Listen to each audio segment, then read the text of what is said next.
And there is nothing more natural when the mind stops by itself. Nothing more natural.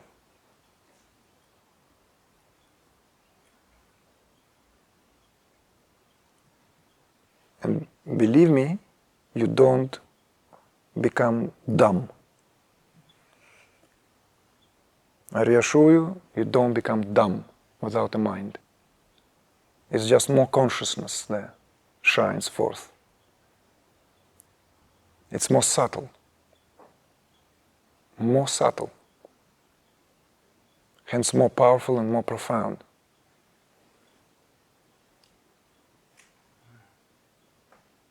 It's just we're accustomed to trust the mind and believe.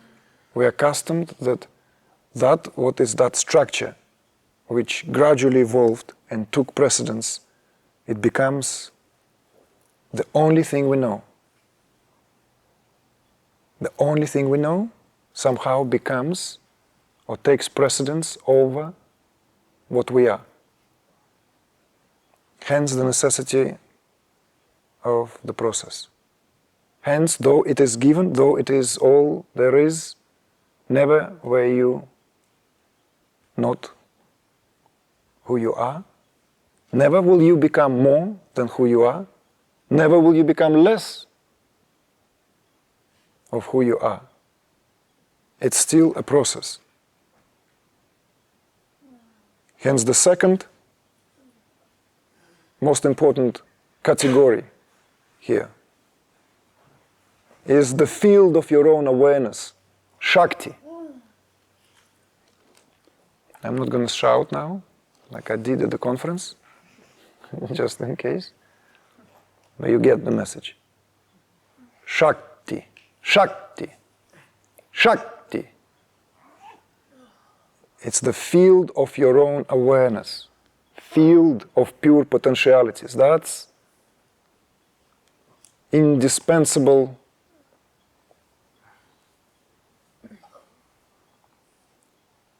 aspect of your own awareness, because whenever there is awareness, there's a field. The field, without that field, there's no self-awareness. Hence Tantra worships Shakti.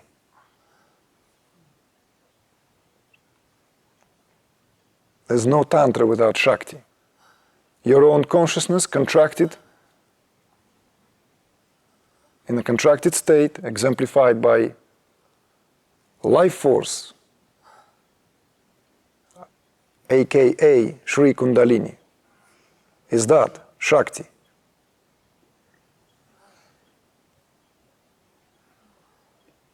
There may be many traditions, there may be many perspectives.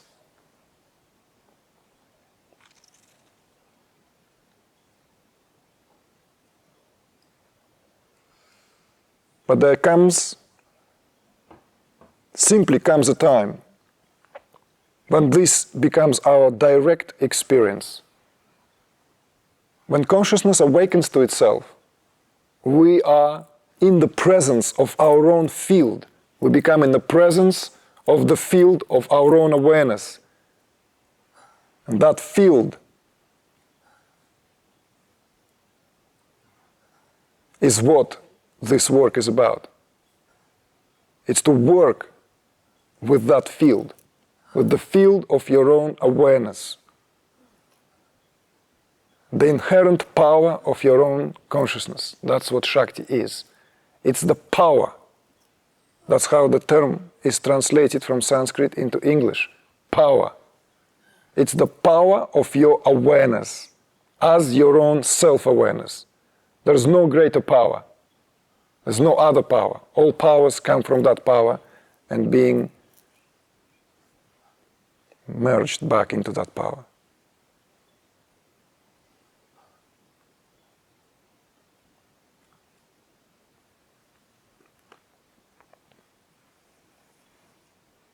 So without simply awakening of that force, there cannot be any talks even about any progress on the path. As simple as that. Unless your consciousness is awakened, How can one be even conscious to work?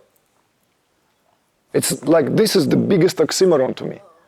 The consciousness, one's consciousness is in a dormant state. How can there be any work from that level, with that level?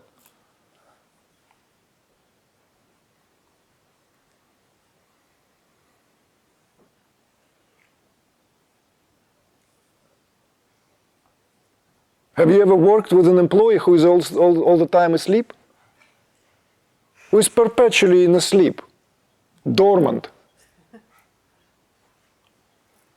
Can anything be done? I'm sorry. It's like that. It's as simple as that.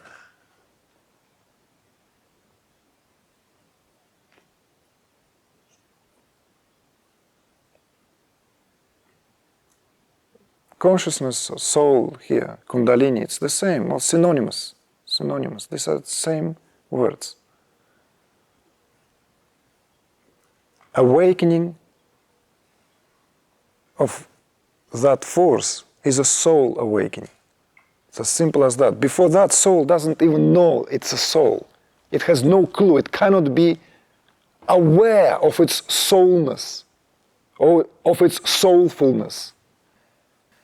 Doesn't matter how great ideas one may have about this. Unless soul awakens to itself, how can there be any soulfulness? Hence, this also have been understood as part and parcel.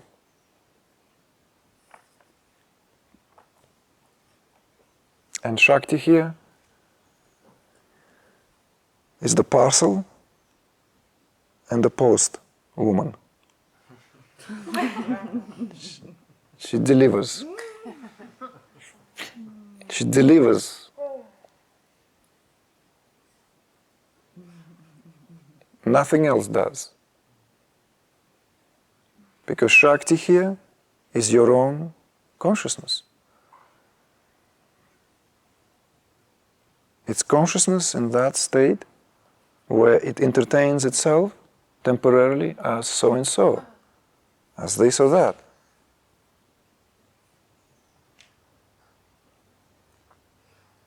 And that mental construct is, of course, also part and parcel of that contracted awareness.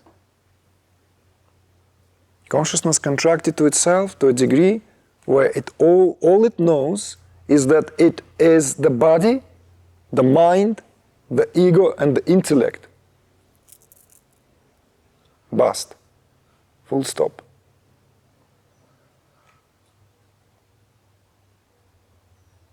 The whole culture, the whole what is today we call, our world of values and everything, it's consciousness, releasing a sliver of its luminosity and brilliance is enough to have the most moving pieces of music, the most amazing works of art, all genius and science, everything that comes as extraordinary, as genius, is the sliver of that glory released out of that compacted state where we live essentially as prisoners of this objectified existence. Least this to be known. It's the glorification of the individuality. That's what our culture is in the current state. And the shift in paradigm is precisely, no one has a clue what are we doing and where are we going.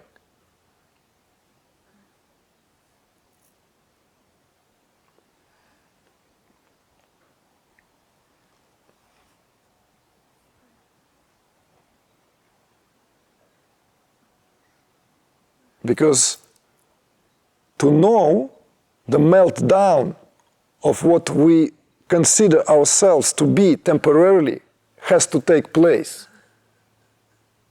It cannot be otherwise. Cannot be otherwise. Otherwise, it's just ideas, ideations, more concepts, more precepts, yet more perspectives, more solutions to solve problems.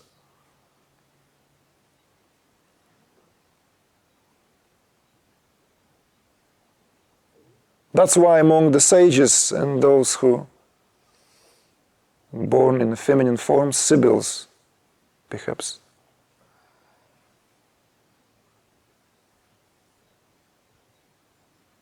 There's a different kind of work.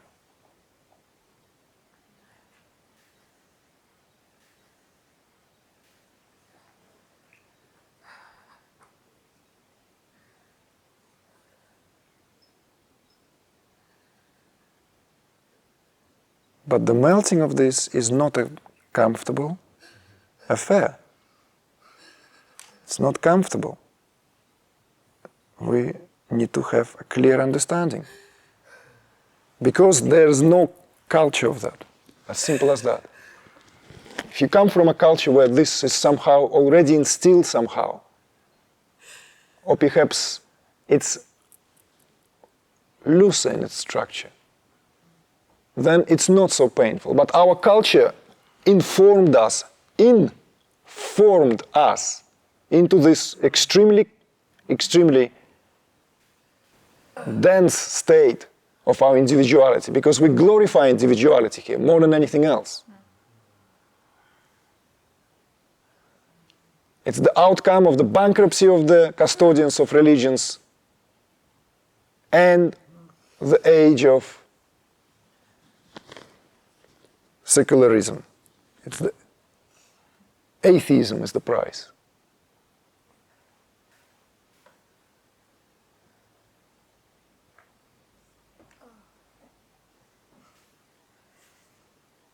Which comes at a very high price.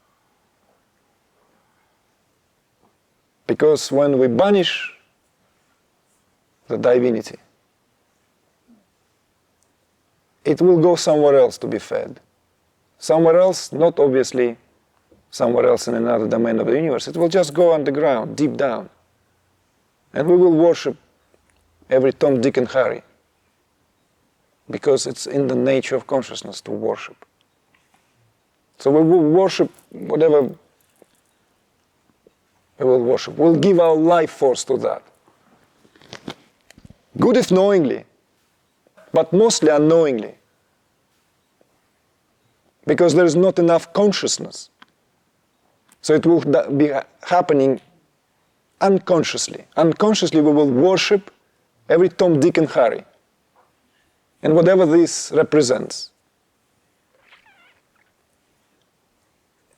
So therefore, melting of the structure is not a pleasant affair. And this is why going inward is sometimes scary. It's pleasant at first, when we've done it repeatedly for a long time. We might have very peaceful moments and the nervous system settles down and there is this, lovely refreshed feeling of being refreshed by meditation. But soon as the process begins to deepen, consciousness begins to get agitated at a deeper level, it begins to release these chunks.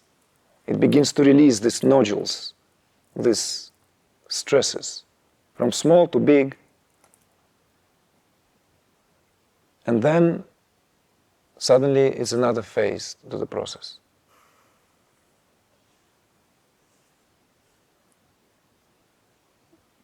Another phase.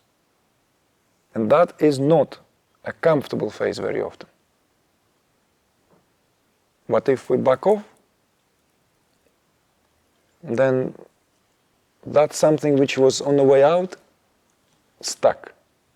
Because it was already moved by consciousness. It hasn't been dissolved to be reabsorbed back into the fabric of your own awareness. It's still a coagulated lump of some sort. So your neurophysiology, your field, which is a reflection Your neurophysiology is a reflection of that field of Shakti. Cannot vibrate. Therefore, you cannot even hold that Brahma Vidya, even if there are glimpses of that experience, even if there are glimpses of unity. Undeniable glimpses. Every one of you know them. Mark my word, when this will be cognized, you will be amazed that, I swear, I had it. Of course, it's so intimate, so familiar. How can it be otherwise? How can be otherwise? It cannot be another experience. Another experience can be when you travel to another loka and converse with those beings of light there, like that is another experience. You come back here and it's like, wow, what a trip. But when subject and object are beautifully reconciled, there's nothing to write home, because you are at home. There's no one to write anything, because all this is your own self. You cannot even share it with anyone, because that is a ridiculous idea, one way or the other.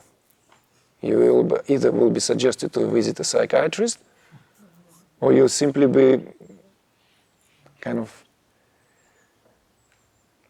recognize how futile that is to even begin to speak about that, which is so damn obvious.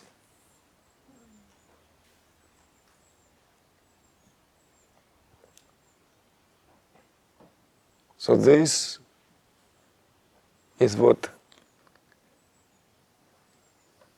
I wanted to bring to your consideration.